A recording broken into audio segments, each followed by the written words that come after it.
tumatawag sa akin ngayon. This is our next topic. I will give to Chairman Dan the other question. Chairman Dan? Thank you. Hello? Thank you, SDS, no? For the information of the body, no? A while ago, we were discussing about the Philippine Sanjia Steel Corporation, which was owned by a Chinese national pretending to be a Filipino who happens to be the brother of Mr. Michael Yang and Hong Jing Yang, which is, according to AMLAC, there is a financial transaction with Miss Alice Go. And looking forward, we have invited the said person who owns the Philippine Sanjia Steel Corporation located in Cagayan de Oro City. We invite him to be a part of this discussion, not only because of him being the brother of Mr. Michael Yang and Ho Jing Yang, but of course, his relation to the Alwana compound wherein the PNP inspected the alleged POGO operation that was operating then before. Now, it has reached to our knowledge that this brother of Ho Jing Yang, of Hong Ming Yang, who is Michael Yang, and Hong Jing Yang, who is being cited already in contempt, now is in the custody of the immigration. Because accordingly, siguro ilabas natin yung ano kanina, pinakita ko na po yun. Pakita nga natin yung passport. Ayan. If you remember, Alice Go,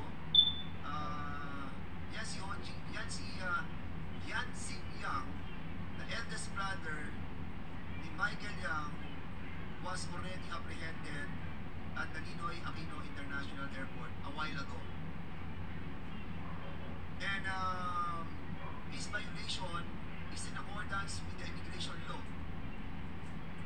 Since in his corporation that he filed at the SEC, can you kindly show the picture of the Philippine Sanjia Steel Corporation, where he is the president. He owns a passport in the name of Antonio Lim. No, the other one. The corporation.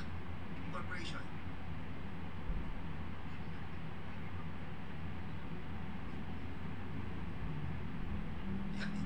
That Antonio Lim, where his residence that was submitted to the SEC, Yakali Street, Gugman, Cagayan de Oro City, is the same person of the brother of Michael Yang in the name of Jian Xing Yang, the older brother of Mr. Michael Yang. Now, what is his violation? Why he was apprehended in the international Ninoy Aquino International Airport? Because of his violation of these laws in accordance with our immigration policies. Now, siguro, Mr. Chairman, I will brief yung ating pong mga members that noong 2000, yung mga businesses that he is into. Mr. Tony Yang, or si Jian Xing Yang or Antonio Lim, owns and started in 2000. He established the Yangtze Group Trade Company Incorporated, which involved different importation. And these are the different companies that he owns.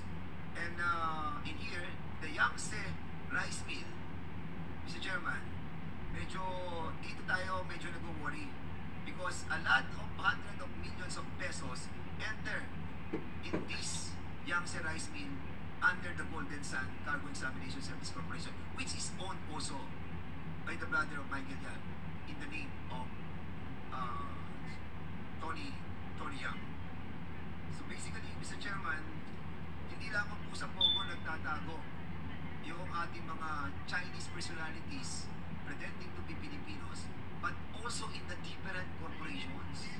Like this Sanjia Steel Corporation, who have invested 800 million in the PBDEC, Philippine Industrial area, wherein 22 hectares belong to us. He rented it out, the 22 hectares, where he put also a port, a wharf, wherein doon po nagdadak yung mga ship na kung saan pinapasok po yung mga kargamento papunta po doon sa kanilang Sanjia Steel Corporation.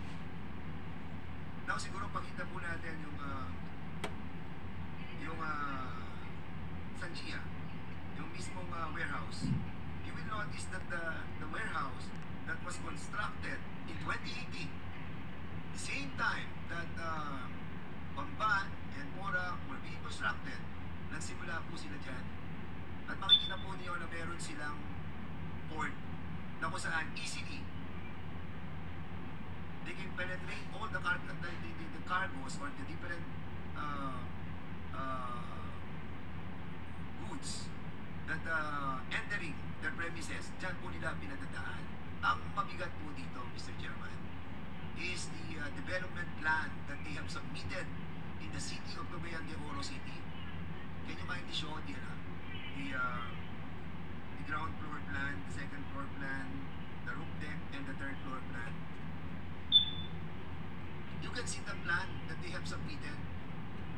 The plan that they have submitted for all those buildings that were constructed, almost the same on those plan that was constructed in Banban and in Porac. Mga kwarto-kwarto wherein the Pogo operation is being conducted.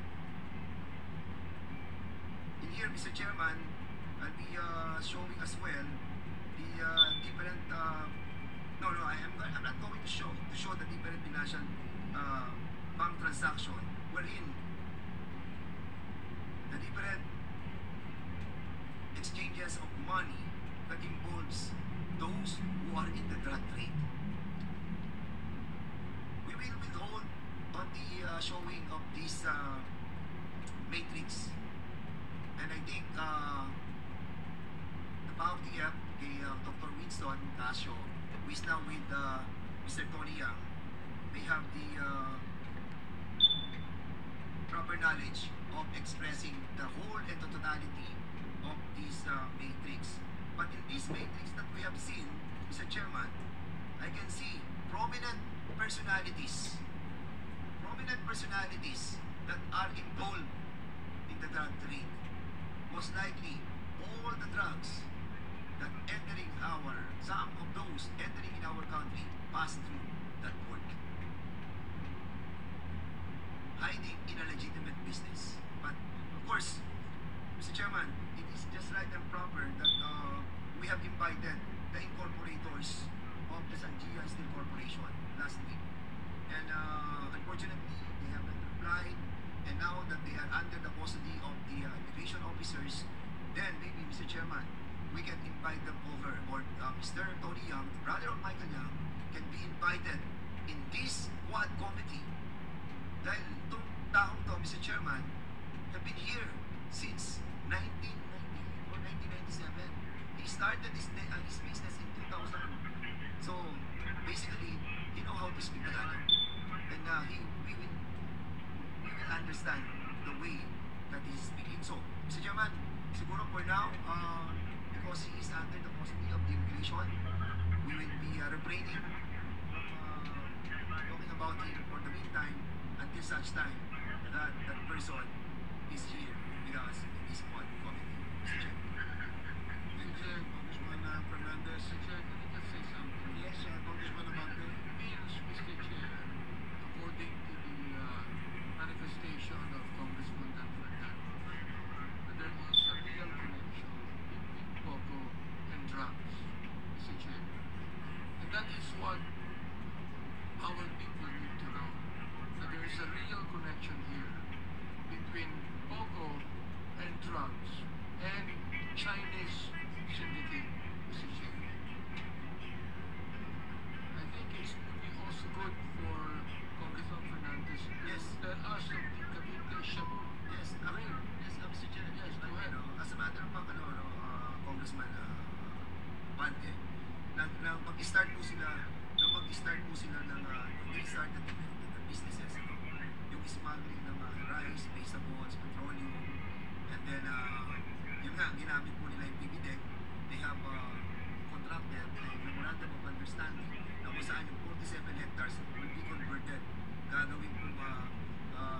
yung kanilang tinatawag na Steel Manufacturing Corporation. But you have to realize, Mr. Chairman, that ang laki po ng kanilang ng kanilang tinatawag na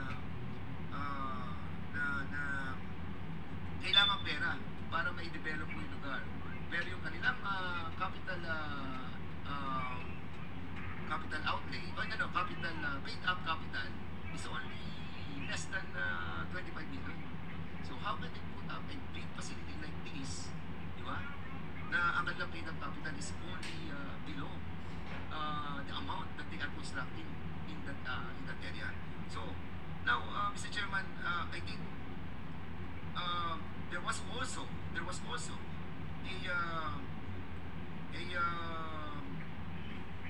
in 2021, si Tony Yang was caught by elements of the PPDEC Inter-Industrial Authority smuggling rice through the port in Sanjia. These are documented. Means, Congressman Fernandez, na yung Golden Sun na nagmamayari si Tony Yang, di ba? Yes. Ibig sabihin, sila yun ang involved sa rice cartel dito sa Metro Manila. And yung pong Yangtze rice mill, wherein hundreds of millions pass through their account, dito po nila dinadaan yung mga bigas. Kung pakikita natin lang, pakita na natin yung Yangtze rice mill. Mr. Chairman, Yes, Mr. can I Chair, interject? I just wanted to show the Yangtze rice mill, which is owned also by Tony Yang, wherein millions of pesos pass through their account, including those who are involved in the drug trade. In the name of Michael Yang, lahat po yan andun po sa kanilang transaction. Andun talaga lahat ng kanilang mga pangalan. At andun ang amount. Kaya po, yung kanilang Yangtze Rice Mill, na kung makikita niyo po, ang address ng Yangtze Rice Mill is Alwana Business Park, Cagman, Cagayan de Oro City. At itong Golden Sun, which is owned also by Tony Yang.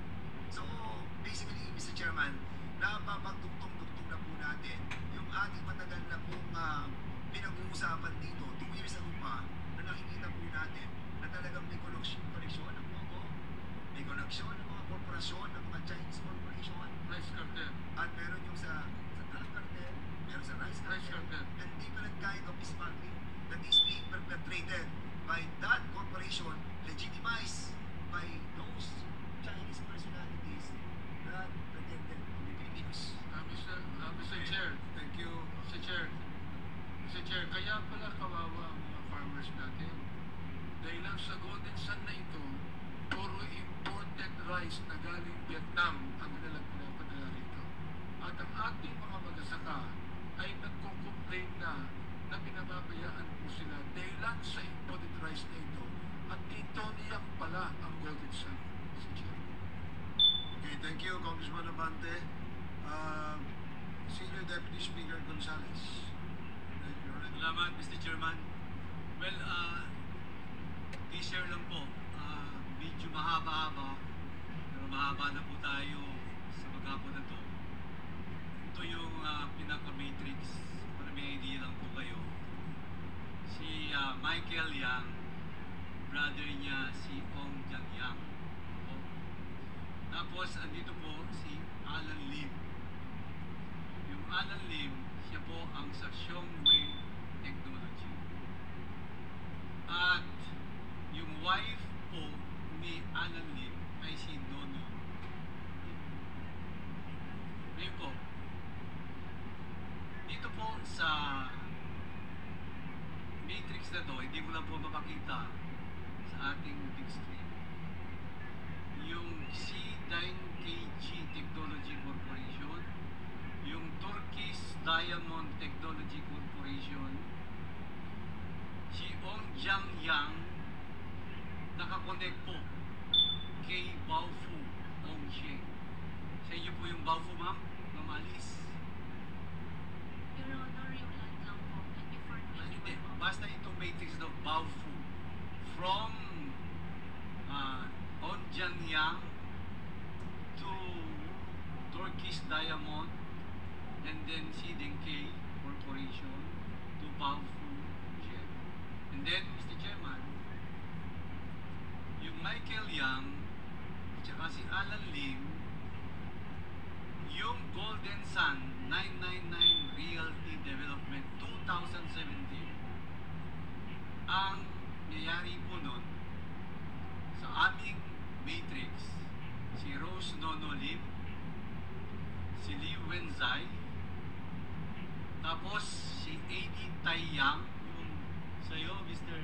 Karabs, Chairman Karabs, Jack Yang, Ong Yang, Alvin Induin, tapos po papunta siya kay Sunflare Industrial Supply Development sa San Simon, Pampanga. At yung A.D. Taiyang naman po, Jack yan, nakakonect po yan sa Empire 999 Realty Corporation, kung saan po nakita yung 3.6 billion pesos na shabu sa Mexico under Willie Ong. Si Willie Ong, kasama niya po si Michelle C. at si Elaine Chua. So yung po, Mr. Chairman, ang pwede kong ma-share for the meantime, para at least mayroong konting idea yung ating mga nanonood sa ating mga kapo.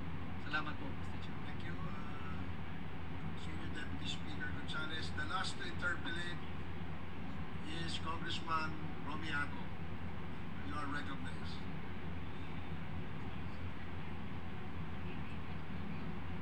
Thank you, Mr. Chair. Before I proceed with my interpellation, may I move that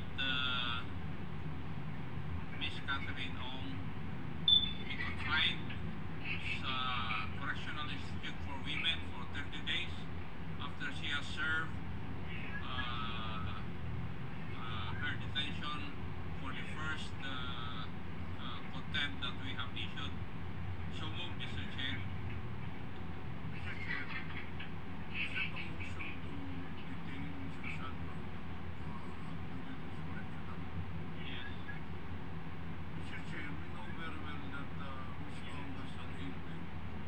And in fact, just last week, she was just released from the hospital.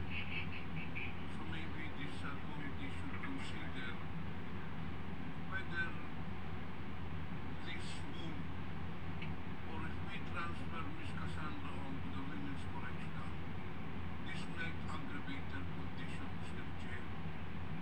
So, I believe, for humanitarian reasons, Mr. Chair, considering her ailment, we should reconsider this motion to detain her at the Women's Correctional, Mr. Chair. Or maybe, for that matter, we should let the medical team check on her whether she is fit. Because, Mr. Chair, if something happens to Ms. Cassandra Ong, that would be the responsibility of this committee, Mr. Chair. So, on the grounds of humanitarian reasons, this representation would like to appeal that we should reconsider this motion, Mr. Chair. 1 minute suspension. Mr. Chair.